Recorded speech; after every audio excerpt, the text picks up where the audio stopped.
like the idea of buying property that is permanently preserved and can't be subdivided, can't be rebuilt, or can't be built on, so that I knew that after I bought the land, or we bought the land, other folks who came in would also have the same idea about land preservation as we did, and there wouldn't be a big subdivision of 30 or 40 homes.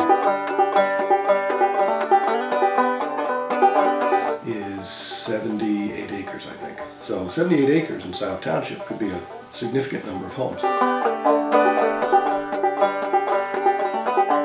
Various invasive species, many of which are woody brush, and they all crowd out all the other native plants.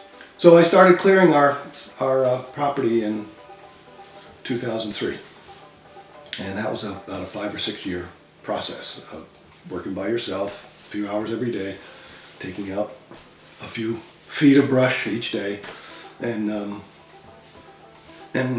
after about 5 years, I think, is when I finally was able to seed the prairie. So we've got 10 acres of I guess what would be considered a tall grass prairie. And we burn the prairie every other year, and it does take maintenance to go out and cut the odd, even in the prairie where it's been planted, at least for now. There's an occasional autumn olive or buckthorn that comes in, and they have to be removed. I think eventually, when the grass is thick enough and roots are deep enough, the invasives will be kept out. But for now, there is work to keep it going. We have another acre or so way in the back, in the landlocked portion, that is truly native prairie. We found native grasses growing out there already, and we've kept an eye on those and burned that area so that we could keep it free of invasives. Certainly deer. We have lots of deer. And we're seeing a resurgence of turkeys. We've got a flock of 10 or 15 turkeys that we occasionally see. It's hard to see them in the prairie, but when we get out into the areas that don't have tall grass, we see them grazing out there. But during the time when the area was cleared, with no prairie grass, we had no pheasants. But I've started to see pheasants again coming back. So I think with the native grasses and tall grass, I think we'll see more pheasants. And of course, we had fox come and go, coyotes come and go, and unlike most people, I like to have the coyotes. I like them there because they help control the rabbits, they help control the deer.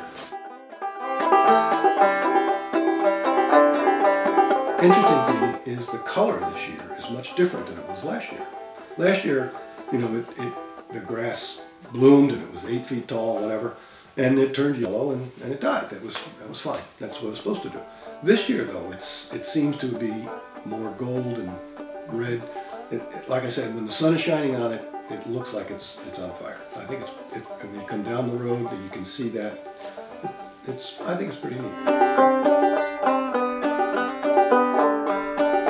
When we were building this house, we decided we wanted to build a house that was not only our primary residence, but also our vacation and our retirement home, because and that was one of the allures of this property, was that because there was no other homes nearby, it could be like a house at the lake. When we're on vacation, we long to be at home because we're very comfortable here, we enjoy it, and there's no place like home.